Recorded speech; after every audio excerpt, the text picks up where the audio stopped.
You've opened the Powers Playbook, your guide to family, wealth, and real estate. Hi, friends, and welcome back to the Powers Playbook.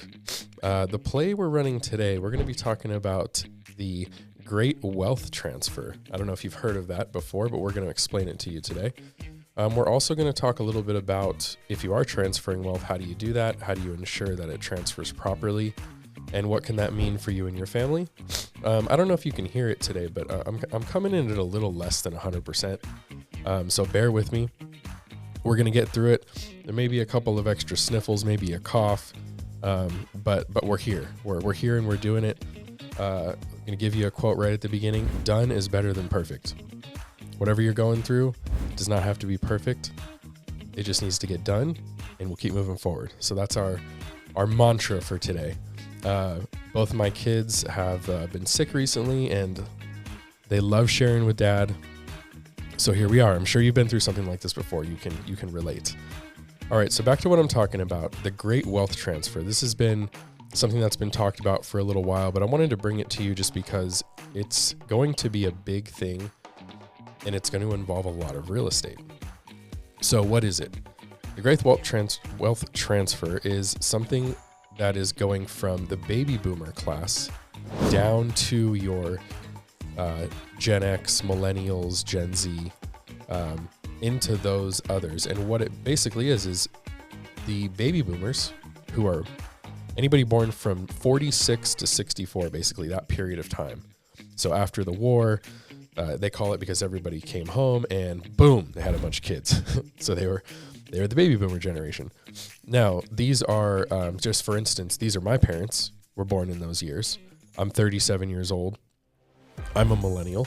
So if you're in this, relative age group, you're probably experiencing this same thing. This group of people, believe it or not, accounts for 38 to 40% of all U.S. home ownership right now today. That's a staggering number. 38 to 40% of all U.S. homes are owned by the baby boomer generation. So this wealth transfer is basically them, unfortunately, passing away and giving their assets down to their kids, grandkids, charity, you name it, whoever their heirs are going to be in this situation. And economists are basically telling us that it's going to be the greatest transfer of wealth in American history, which is mind-boggling if you come to think about it. Like, what exactly does that look like? If you read different reports, they're averaging anywhere from 80 to 100 trillion dollars in wealth will be transferred between now and the 2040s. So you're looking at the next 20 to 25 years of time that this wealth is going to be transferred. Now, the reason I'm telling you this is because what are people's generally largest assets when they purchase? It's real estate. There's a ton of real estate going to be involved in this transfer. It's believed that it could be around 32 million homes that will be transferred in this time, right? So what does that mean? It just means that we're going to see a lot of people come into equity, not necessarily by buying a home, but maybe inheriting a home, right? So if your parents have owned a home and they have their home free and clear, they're not paying anything on it, all of a sudden they're no longer around, they give that house down, there you go. So we're going to have a lot of homes being inherited over the coming 20-year period. Now, I'm not telling you this because it's like, inventory, like, whoa, it's going to go way up. No, this is going to be a gradual thing. It's going to happen over time. Hopefully this generation lives as long as possible, right? Humans in general are living longer than they used to. So there's no exact timing of this, but it is going to be a really interesting thing to see how it affects our economy, how it affects the real estate industry, what it does to inventory, and just over the years, whether it really has a larger effect than what our normal back and forth ebb and flow of real estate sales is going to be. So just something kind of cool to watch and see how it unfolds. It also is going to, unfortunately,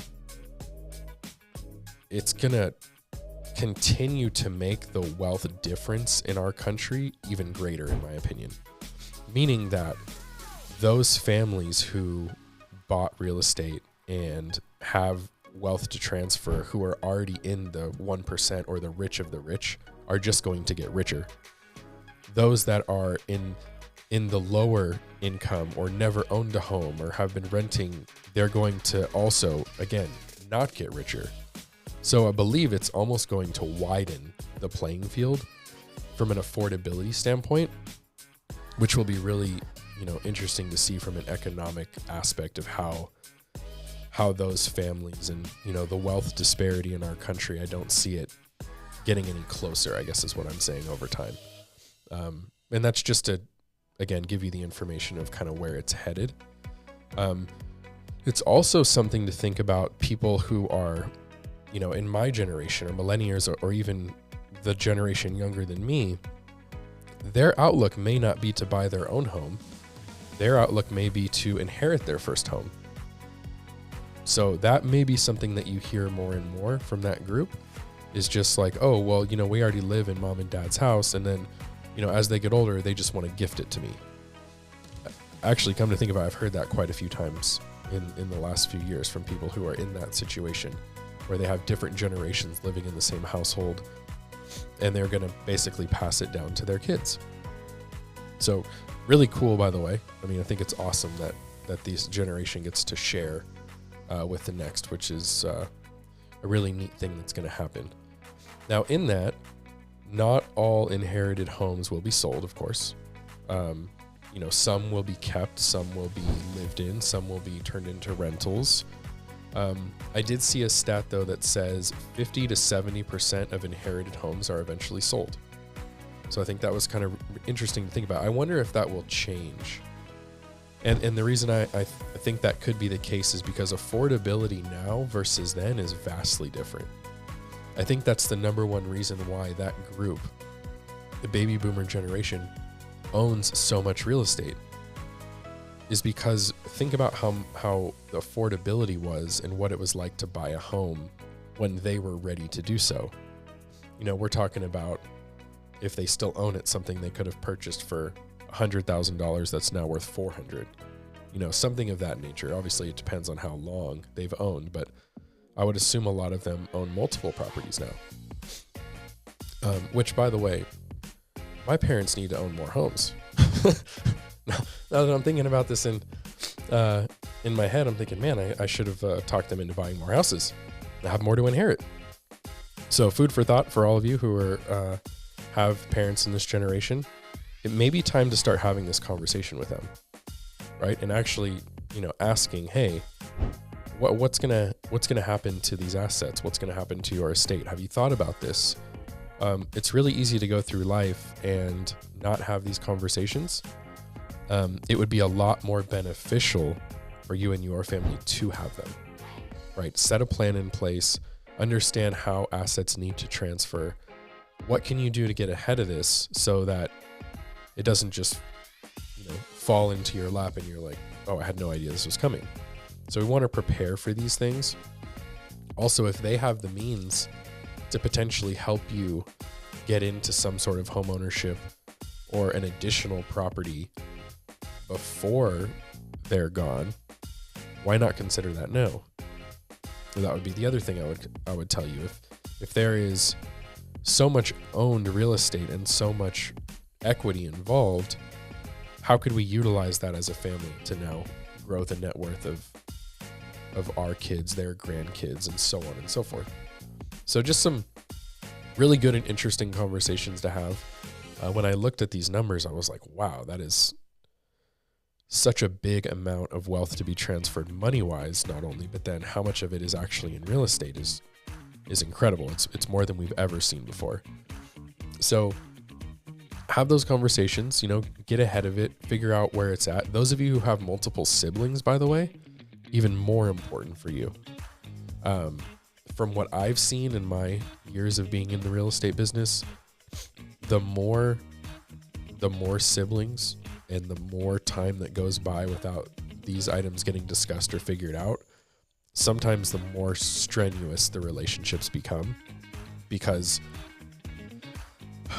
unfortunately they'll start saying, then there's competition. Like anything in family, like, well, this is mine. Well, that should be mine. If we can have these conversations ahead of time, we can avoid some of that. Because ultimately I'm assuming here, but I'm thinking the parents probably want this to be an easy transition for their family and their kids, not a more difficult one. So that's kind of the next piece of this is like, okay, well, if my parents own 1 house, 2 houses, 3 houses, 4, whatever it is, how do I go about making sure that it does transfer?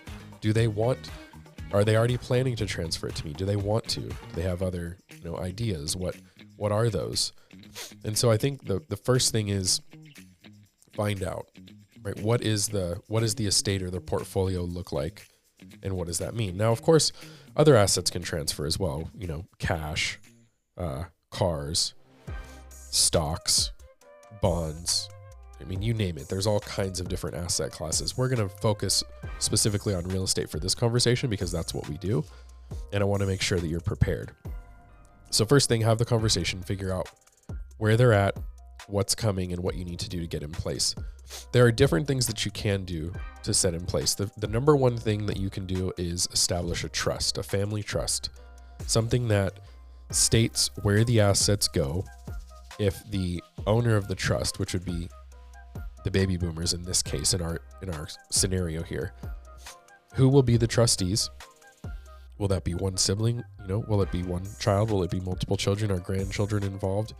You can map this out any way that you want to, but you will definitely want to establish a trust. State laws are different, right? If you're we're in Nevada, so I'm going to tell you what I know from Nevada, but other states are different. If you're watching this, figure out your state laws. But no matter what, a trust is it's the highest form of protection that you can get for real estate.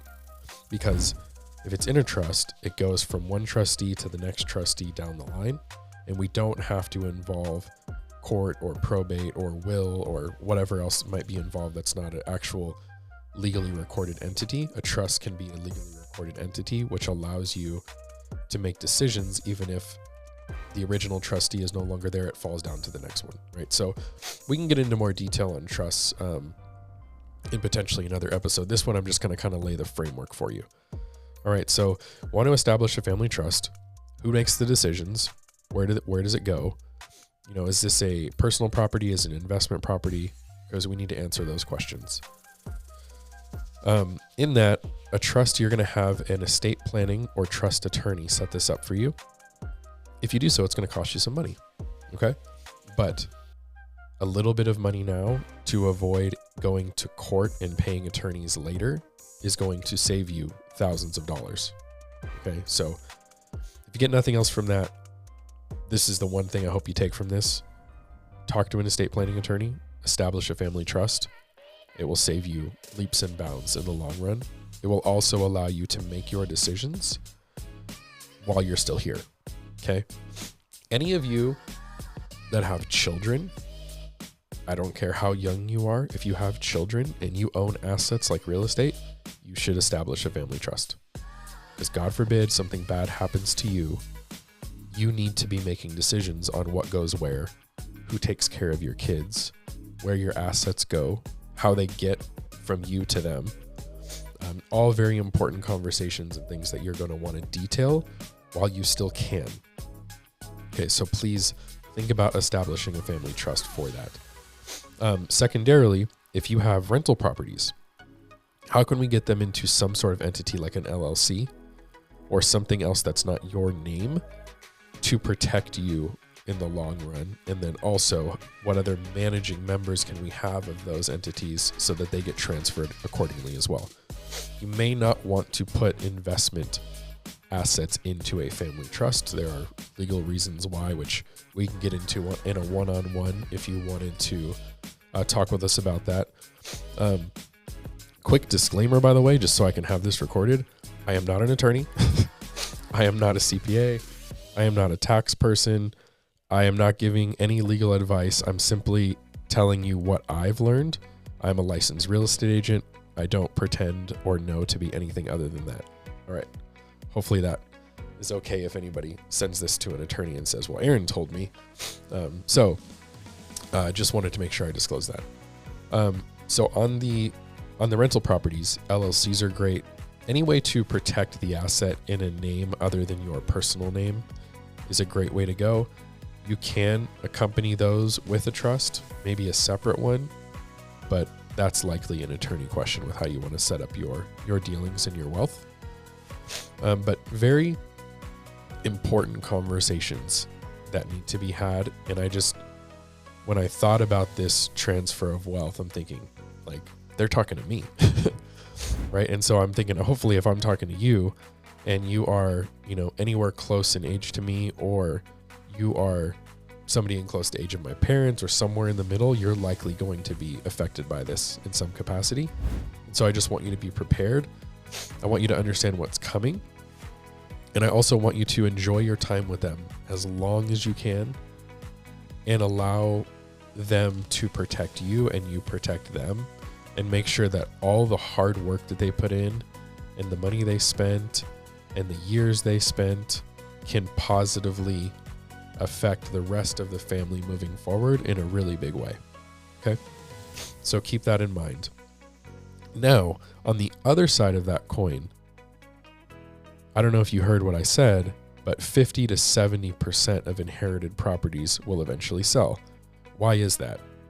Well, I don't know about our generation versus theirs, but we're a little bit more like, I don't want to say bougie, or like we just seem to want everything to be updated and perfect, and we have all these expectations. Well, I don't know if you've been into a house that a 60, 70, or 80-year-old lived in lately, but it's probably not the most updated. So are you okay to inherit those, right?